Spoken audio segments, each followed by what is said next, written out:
Fala pessoal, aqui quem fala é o Álvaro e a partir de agora mais um vídeo novo pra vocês. Porém antes, deixa seu like no vídeo e se inscreve no CDD.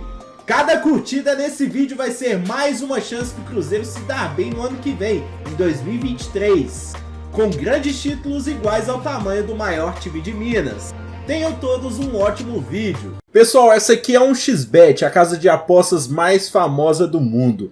Clica no link que eu vou deixar para vocês no comentário fixado e utilize meu cupom de boas-vindas, Depressão. E preste atenção que com ele você se registra e no primeiro depósito que você vai fazer lá na 1xBet, o seu valor será dobrado automaticamente. Ou seja, você coloca R$100 e vai para 200. Simples.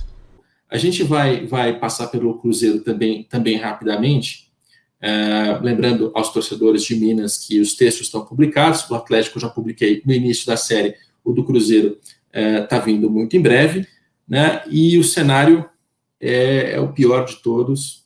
Acho que no Brasil só o Botafogo tá ainda mais complicado, né? Mas pelo menos é uma notícia crônica do botafoguense. O cruzeirense não estava acostumado com isso. No ano passado, as receitas caíram, os custos subiram, o prejuízo foi um prejuízo histórico, né? Eu nunca tinha visto, César, um balanço terminar com 394 milhões de reais em déficit. E por mais que a gente faça aqui a explicação técnica de que, olha, tem muita coisa ali dentro que é contábil, que não é exatamente caixa e tal, quase 400 milhões de prejuízo é algo inaceitável, né? O prejuízo, se eu não estou enganado, foi maior que a receita. Né? Foi. Então, assim, você consegue ter prejuízo maior do que você teve de receita, você já vê que o cenário é cenário de guerra.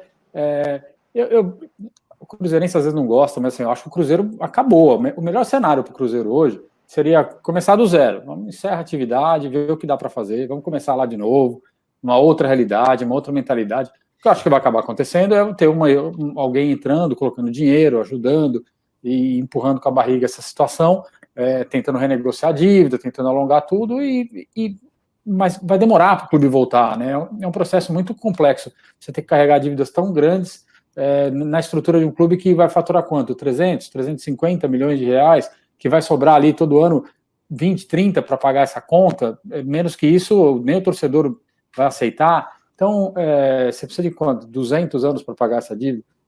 A situação realmente ficou muito complicada no Cruzeiro. Deveriam ser um sinal para todo mundo, mas eu continuo vendo gente fazer a mesma coisa. E olha só, a dívida de curto prazo do Cruzeiro é de 609 milhões de reais. 609. Isso significa que se o Cruzeiro jogasse 2 anos, pegasse todas as suas receitas só para pagar as dívidas de curto prazo, ele não conseguiria. É impagável. Então, quando o César fala que o Cruzeiro acabou, é lógico que o Cruzeiro não acabou e não acabará. A marca, a torcida, tudo isso vai continuar. Mas esta estrutura que está lá chegou a um ponto insustentável, não tem mais o que fazer. E se a gente lembrar também que entre as receitas, caindo para a segunda divisão, a cota de televisão diminui, e diminui muito, diminui assim para 1/10. Né? Cotas de televisão já tinham sido antecipadas pela gestão anterior, que tinha dado como garantia em empréstimos bancários, ou seja, o dinheiro já não veria a cor dele. Agora, com pandemia, portões fechados, então não tem bilheteria. Sócio-torcedor, o sócio-reconstrução que o Cruzeiro fez, gera um valor pífio diante desse cenário, não gera nada.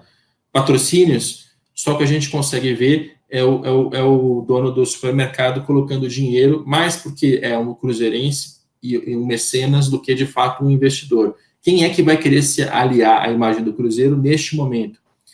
Então, todas as linhas de receita estão comprometidas ou zeradas. Os custos, por mais que o conselho gestor, né, que é uma diretoria provisória feita no início desse ano, tenha reduzido muita coisa, mandado muita gente embora, né, foi uma questão de apagar incêndio, mas o incêndio continua, porque entre custos e dívidas de curto prazo é impossível executar qualquer coisa. Então, e tem mais, né? O Cruzeiro não tem atleta para vender. Você não lembra de alguém que você fala, o Grêmio tem o Cebolinha, você vai vender o Cebolinha, vai botar 100 milhões para dentro do caixa, você meio que resolve a questão. O Inter talvez vai ter um ou outro atleta, eu não sei, o Atlético de cabeça não vê ninguém, mas o Cruzeiro acabou, os atletas foram indo embora, estão rescindindo o contrato. E eu fiz uma conta aqui, bem por alto ainda, o Cruzeiro, se tiver registro, deve ter registro de uns 80 milhões de receita esse ano, sendo que uma parte desses 80 é TV que já foi adiantado, né? Então, não tem como sustentar um clube, certamente é do tamanho de um clube de Série B, ou seja, ele entra para disputar a Série B numa condição igual ou pior do que os clubes que já estão lá. Ou seja, a chance de voltar já é pequena, né? Justamente porque não tem aquele fôlego que um clube grande tem quando cai para a Série B. E aí quando você olha... Pode falar, Renata. Não, eu ia citar que, acompanhando aqui do Rio Grande do Sul, eu vejo que uma das grandes pautas que a torcida exige é a redemocratização do Conselho, e isso parece que gasta uma energia de discussão enorme para algo que não vai resolver, pelo menos agora, o problema do Cruzeiro, né? Então, não sei o que vocês pensam sobre isso, mas me parece que mais deixa a discussão do que realmente importa de lado. Não que a redemocratização do Conselho não seja extremamente importante, concordo que seja, e não entendo como deixou de ser mais democrático esse Conselho Deliberativo do Cruzeiro, mas não me parece que... olha, a partir de agora o processo é mais democrático, os problemas vão começar a ser resolvidos. Não me parece que seja tão automático assim. Não sei o que vocês acham sobre esse assunto. É um excelente ponto.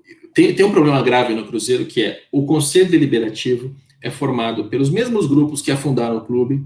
Mas o Itair Machado não está mais lá. Tanto faz. O Wagner Pires de Sá, que é o ex-presidente, está lá. As pessoas que o apoiaram estão lá. São as mesmas pessoas. Inclusive, o presidente do Conselho Deliberativo atual faz parte da mesma história, foi eleito como Conselho Fiscal, não viu problema nenhum, imagina problema. O atual presidente do Conselho Deliberativo, o Paulo Pedrosa. Enfim, as pessoas são as mesmas. Então, o Cruzeiro tem um problema muito grave, que é as pessoas que estão dentro do clube precisariam, de alguma maneira, ser expurgadas, expulsas, afastadas. Elas fizeram este mal ao Cruzeiro. Tá?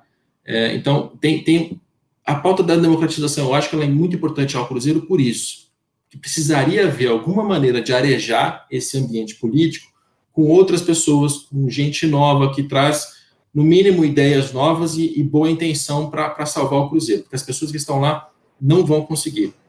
Isso é opinião minha, de quem conheceu um pouco do que é a política do Cruzeiro recentemente. Não estou falando especificamente, o Sérgio Rodrigues, presidente, eu estou falando do sistema político. O sistema político do Cruzeiro apodreceu e não foi arejado nem no Conselho Gestor e nem agora com a eleição do novo presidente. Tudo isso é muito grave. Então, eu acho que a pauta da democratização ela é importante por isso. Mas você tem toda a razão quando você fala que isso não é solução financeira, porque, ok, democratizou. E, ok, como é que a gente paga esses 600 milhões em curto prazo? Esse é o problema, né? E a democratização, por mais que o sócio pague mais e venha uma renda e a torcida aumente a participação no faturamento, o problema é grave demais. E aí a gente aqui, César, é um caso para a gente não só falar em democratização e boa gestão, que são fundamentais, eu acho que as duas são urgentes no Cruzeiro, mas em falar em alguma coisa ainda mais drástica, falência, né, venda dos bens, alguma outra coisa tem que acontecer aqui para o Cruzeiro sair desse buraco mais rápido, porque senão vai ficar os próximos 15 anos num cenário de quase rebaixamento e a gente não sabe o que vai ser do Cruzeiro depois disso. Porque financeiramente ele não tem como outra alternativa. Quando você fala em falência, é como se arrumasse um dono. Vamos arrumar um outro dono para ficar com as marcas, começar lá de baixo, do zero. Até porque essa história de dono também, a gente já tem falado, não vai aparecer nenhum grande empresário, investidor com 700 milhões de reais, vem aqui para o Cruzeiro. 700 milhões de reais.